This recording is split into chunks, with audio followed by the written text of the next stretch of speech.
Before we dive into today's episode, I have something truly special to share. Next September, I'll be leading an intimate women's retreat through the south of France and northern Italy, and you're invited. Picture this: mornings exploring the colorful markets of the French Riviera, afternoons sipping wine, and a hotel view with golden Mediterranean sunsets. Whether you love photography, food, or just want to reconnect with your playful creative self, this trip is designed for you. Spots are limited, so if all this sounds like your kind of adventure, please visit tourwithabsolutely.com and look for the tour France and Italy with Crystal. You can also send me a message or check out the show notes. Claudine Hemingway is a descendant of famed writer Ernest Hemingway. We bumped into each other at a party and decided to team up and dive deep into French history, but with a twist, by bringing a spotlight to those lesser-known creatives in France.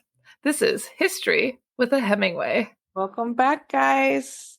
We are back with Claudine, and we have more information about Notre Dame for you. We are talking about some of the chapels inside, and Claudine's going to take it from here.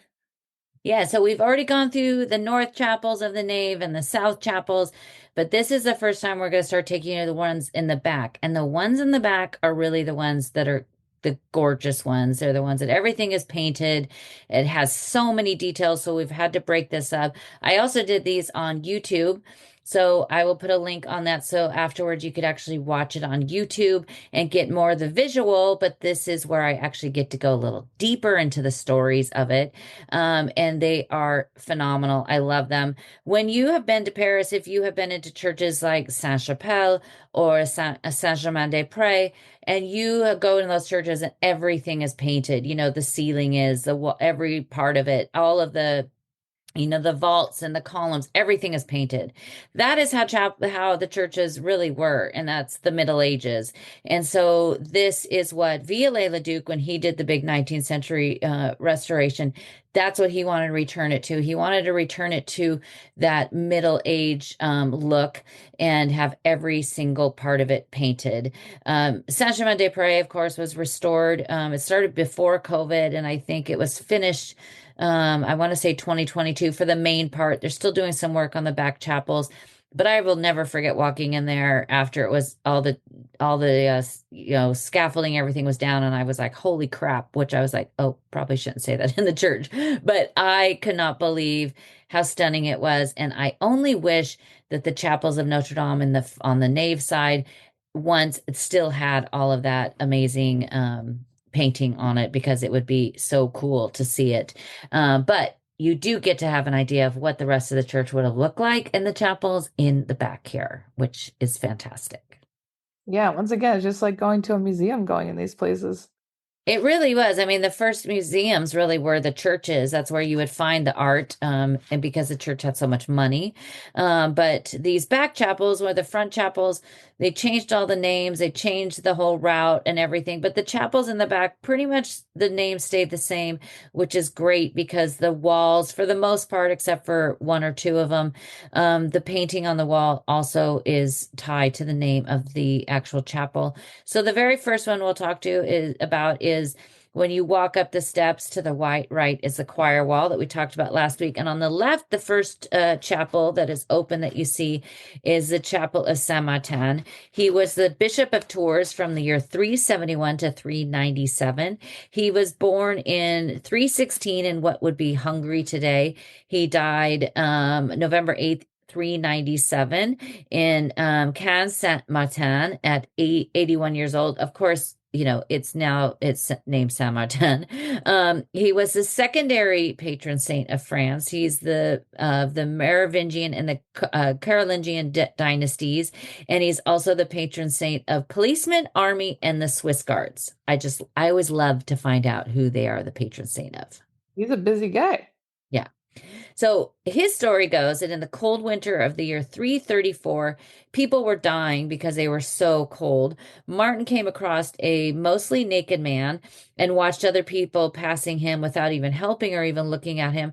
Martin was serving in the army, and he had this very heavy wool military coat on, like a cloak, and he took his sword and he sliced it in half and he gave the other half to the poor man. And that night, while he was sleeping, he dreamed that Jesus had come to him wearing the half of the coat that he gave to the poor man. The piece of fabric, here's a fun thing you're going to learn. The piece of fabric was placed in a room of a church in Tours called a chapel. But the piece of this is actually the piece of fabric was called a chapelle. So that is where, and they placed it in this room, and that is where the name chapel of the church came from. I always wondered where the word chapel came I from. know it's kept you up at night, I'm sure. Definitely. On the ceiling of this first chapel, and during the restoration, they discovered on the ceiling fleur-de-lis that had been painted there in the 14th century that basically disappeared because everything had gotten so dirty. So they restored those, which was amazing. I recently was invited by the Church of Notre Dame to a special conference a couple weeks ago that the restorers that restored all of these chapels, the painting were there and talked about it. And many of them had also worked at Saint-Germain-des-Prés. But they were talking about the things that they had discovered, and it was absolutely the coolest thing, one of the coolest things I was able to get to do. This chapel also has another name, and it's Notre Dame de Guadeloupe. She's the patron saint of Mexico and the Americas, and you will see her in churches every once in a while in Paris, but especially in the U.S. And Mexico. She is Our Lady of Guadalupe, the morning star that she guides us on faith, hope, and charity. And the story behind that is the Virgin appeared to a young man named Juan Diego on December 9th in the year 1531 on the hill of north of Mexico City. She had asked him to go tell the bishop to build a church in the same place. Juan went back and he passed the information to the bishop, who asked him for a sign. And on December 12th, the Virgin appeared for the fourth time and told Juan to go to the top of this hill and retrieve the roses. It was December and wasn't a time that roses usually bloomed. So he went up there and found these just endless meadows filled with rose bushes. He picked all the roses and he put them inside his coat, headed back down to the bishop. When he opened up his coat, the inside was printed with the image of the Virgin wearing a pink dress covered in flowers. As you would expect. As you would expect. But I love this. Like, I love these stories where it's like, I had a vision and the vision tells me, and it's like some of the stories are like, okay, but I love that this guy's like, wait a minute. The bishop's like, wait a minute, dude, you got to go back and give me a sign that this is something that's legit. Yeah, like I'm not buying it. I'm not buying this. But in this chapel, there's a painting on the western side that is of the mosaic that's in the Vatican. So this is a copy of that. It was given to Notre Dame by the government of Mexico in 1948. It's pretty fantastic. These things are all up really high, so it's hard to really take in all the details. There's stained glass in these chapels. We do get to come into some of these chapels that we'll talk about next week are really fancy, which I love, the stained glass. But the first ones here were done by the Antoine Lesson. He was the son. His father also had done some in Notre Dame. He took over for his father's workshop as well. He worked in Notre Dame from 1862 to 1863, and he had also worked on Sainte-Chapelle, which is, like the queen bee when it comes to stained glass in a church. There is supposed to be also a painting that's about the Lord of the Miracles in here, but that they haven't placed that in here yet. But on the wall, you do have the mural painted on the wall that's the life of Saint Martin. It was after the design of Viollet-le-Duc, done around 1860. And the first one shows Martin with his coat on the left, where he's up on a horse and he's cutting in half, which is usually the image you see. Saint-Severin, which is just right across from Notre Dame on the left bank. On the side door, it has a sculpture of that. So if you see or in a church and you see a guy on a horse and he has a cape, it's going to be Saint Martin. And so the middle one shows that Saint Martin covered with his cloaks. After he got out of the army, he ended up kind of giving his whole life to Christ and following in the path. But the murals that are in these chapels and every detail in these chapels are beautiful, but it's so clear that my friend Jacques actually told me after he finally went to see it that they were very Disney-esque. And I was like, well, thanks. Now I can't unsee that. And it is very 1950s Disney. And it's pretty amazing, but it's funny now that I tell you all that. When you go in, look at that, and that is what will come to your mind. I think I'm seeing it already. Yeah, it is. The next chapel is Saint Ferdinand III. He was the King of Castile. He was here because he's the nephew of Blanche de Castile and the cousin of Saint Louis. His feast day is May 30th. There's a lot in this church that, especially these chapels, that have something to do with Saint Louis. And Saint Louis, of course, he would pop in here to Notre Dame from time to time because this was just in the final stages of its creation when Louis the Ninth, Saint Louis, was, roaming around praying there. It was formerly the chapel of Saint Jean the Baptist and Saint Madeleine. On the left wall, when you look, is one of the cenotaphs. And so I'm going to say cenotaphs a lot because that is basically, it's like a sculpture relief on the wall that denotes somebody that is buried, but the person is not actually buried in the chapel. They're buried in crypts, and places in the church. There's over 400 people buried in Notre Dame. And this is one of the ones that you'll see. It was Monseigneur Christopher de Beaumont du Repaire.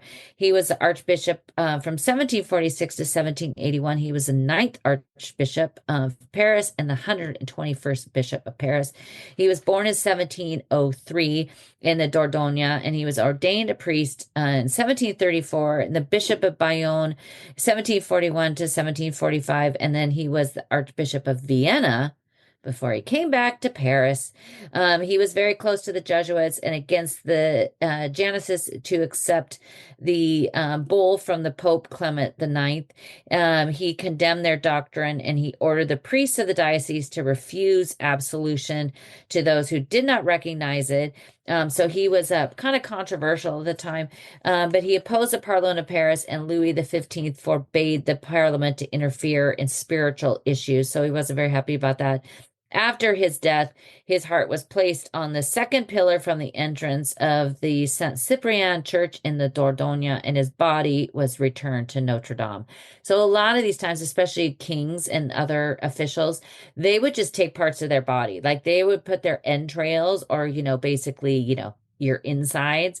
They'd pull those out and give them to someplace. They'd pull their heart and put it someplace, their brain, their body. So, they shared the love of these people after they died and put them in multiple locations, which is a lovely thought. Gross. I was just at the Vatican with my mom, and they had so many of those weird like body parts and finger bones and all this stuff like put away. I know, I know you love the reliquaries.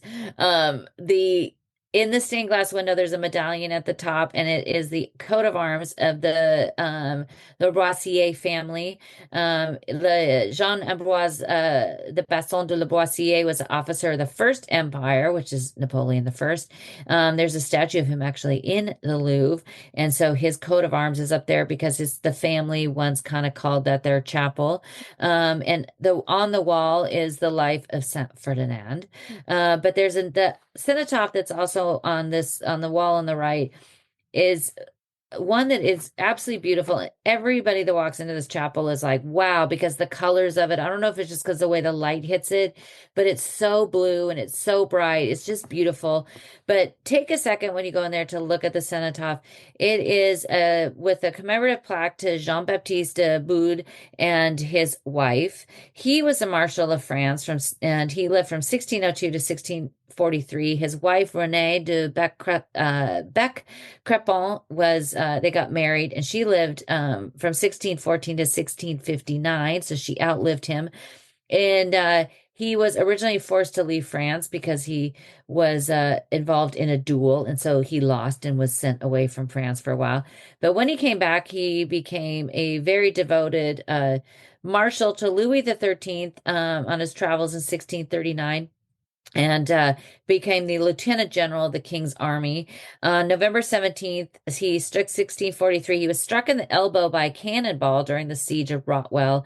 He ended up dying November 24th, and his body was returned to Paris and placed in the Église Saint-Lazare, and then later moved to Notre Dame. And because he was so close to Louis the 13th and Anne of Austria, he was given this full, amazing funeral service normally reserved for a king in Notre Dame. He was, when he was removed from the Saint Eustache Chapel in Notre Dame, he was moved now to the Saint Ferdinand. His wife was added in 1659. But she is the one that's really the awesome one. She was born at an unknown date. We just there's just the approximate that she was born around 1614. She came from one of the oldest families from Normandy. She was very smart, ambitious, and resourceful. She was passionate about people that had ambition. So she was supposed to be betrothed to one gentleman that her father had picked for her, and she didn't think he was all that great, and he didn't show any longing for greatness. So she convinced her father to call that one off, and she decided she saw this Jean Baptiste and thought, well, maybe this is the guy. So they got married on March 21st, 1632. Her husband was sent off to during the 30-Year War and everything else for Louis the 13th, and she stayed and became very close with Anne of Austria. When her husband died in 1643, the Cardinal Mazarin, who was also very close with Anne of Austria, saw her potential. 1645, the Cardinal Mazarin and Anne of Austria sent her to Poland as an ambassador on a diplomatic mission to accompany the Princess Marie de Gonzaga because she was supposed to be wedding the King of Poland. And she was instructed to educate the princess and remain until the wedding to make sure it was consummated. And since the king was very ill and rumored to be impotent, so they said, you got to stay there and make sure the deal is sealed. But she was so successful that she came back, and they gave her in 1650 another mission. And this was at the fortress Breziac in the Rhine river, where Michel Mitellier was supposed to be replacing the gentleman that was watching over the fortress, who refused to leave, a Chalevoix, and he refused to leave, so he locked himself inside. So Renee was sent to figure out a way to get him out. So it is actually the word they used in my research was she used her voluptuousness to walk around the wall each day, back and forth with different lady friends. And finally, she lured Charlevoix out where the soldiers could grab him and take him prisoner. I love that for her. So she used her womanly wiles. On her last mission in 1659, she was supposed to be part of the Treaty of the Pyrenees negotiation with Spain and France that appointed the lady in waiting to Marie Therese, who was going to marry the young Louis the 14th. On her way to the Spanish border, she died in down on the way to in the southwest of France on September 2nd, 1659. But she was ended up being brought and having a funeral fit for a queen and buried in Notre Dame. But what's amazing is she is the very first female diplomat, and it goes back to the year 1650. All back to 1650. Which is just awesome.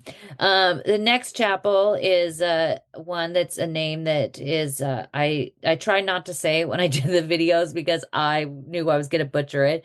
But the next chapel is dedicated to Saint-Germain. That's an easy one, but it's also dedicated to Notre Dame de Czestochowa, which is Polish.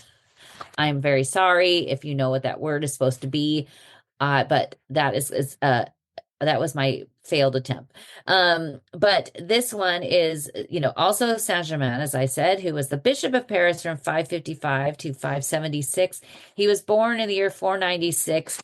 in the autumn down in the Loire Valley, and he studied in Avignon, and for 15 years served as a monk and abbot at the Saint Cyprien in a small town. He met Childebert, who was a son of Clovis and Clotilde. He was appointed the Bishop of Paris by Childebert in 555.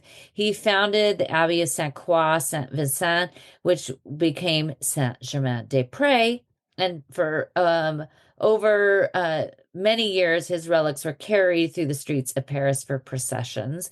So it kind of shows his story on the wall. But it's also the Notre Dame de, and I won't even try to say it again. It's also named the Queen of Poland. She wasn't really the Queen of Poland, but she's also could be known as, or some people might know as the Black Madonna. So it was a painting, and this painting was known as the Black Madonna of Poland. It is said to have been painted by Saint Luke himself on a piece of cedar that had been part of the table of the Last Supper. So I really don't know about that one. That seems like, somebody's really got to know something to know that one. But in 326, St. Helena was said to have found it when looking for the true cross. And if you remember the episodes we did, I think well over a year ago about the crown of thorns, it is all about St. Helena and finding the true cross. And she gave it to her son, Constantine.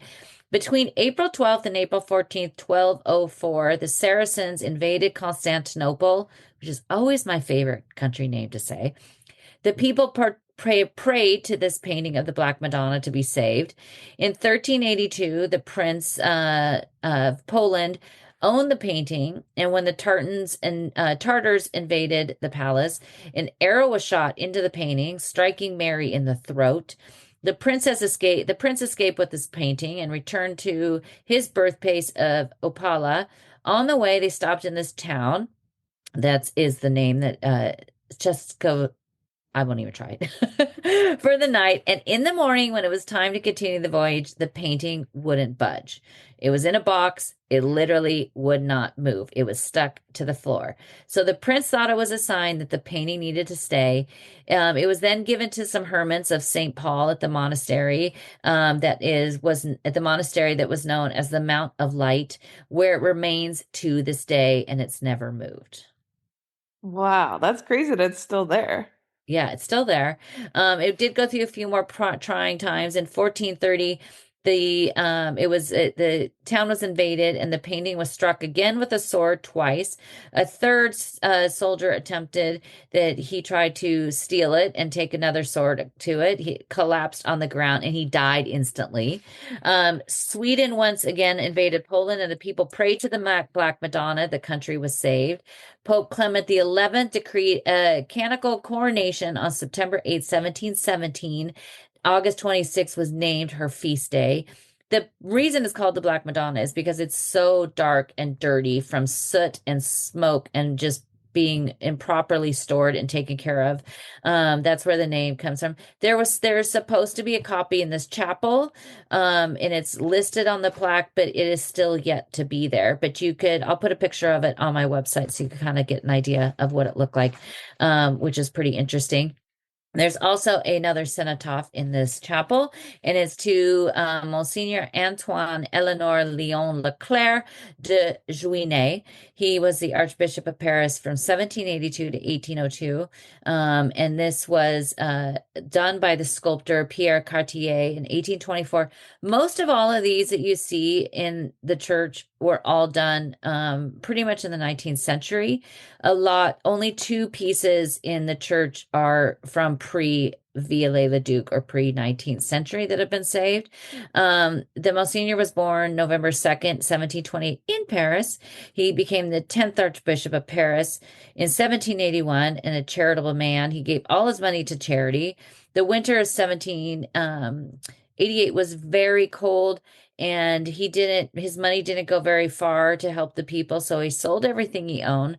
The same year, serving in the Parliament of Paris, he voted to give civil status to Protestants, which caused him to later have to leave Paris because, the Protestants and the Catholics were not breaking bread together. He escaped to Chambéry until moving to Germany, where he still was recognized by the Pope and the Holy See as the Archbishop of Paris, even though he was in Germany. He returned to Paris in 1802 after the Concordat was signed, which is something Napoleon speared on. On January 31st, 1802, Pope Pius VII, who attended the coronation of Napoleon, asked him to renounce the archbishop's his position. And on March 21st, 1808, Napoleon decided to name him as canon of the Imperial Charter of Saint Denis and then count to the empire on June 7th, 1808. So Napoleon stayed quite loyal to him. On January 31st, 1802, Pope Pius asked him to renounce his position. He died on March 19th, 1811, and was buried in a common cemetery under Louis XVIII. He was moved to Notre Dame, where he's also buried with his brother, the Marquis. The medallion in the window up above is of their family. And so it is a really beautiful Griselle stained glass window with that at the very top of it. So it's very beautiful. On the wall is the murals of the life of Saint-Germain, which also on the right side shows him with Childebert in the year 555. But Saint-Germain, as you know, is then the church and the area of Saint-Germain-des-Prés is all because of this Saint-Germain. All connected. It's everything's connected. Well, guys, I hope you're going to take this podcast with you on your next visit to Notre Dame and listen to all this fabulous information and then tell everybody and then start your own Bible study group because that's all the things. And thanks so much to Claudine. Definitely follow Claudine at claudinehemingway.com and make sure you guys tune in next week. Thanks for listening today, guys. If you're interested in learning more about Claudine, her tours, history, and the beautiful photographs that she posts all over Instagram, tune into her website, claudinehemingway.com.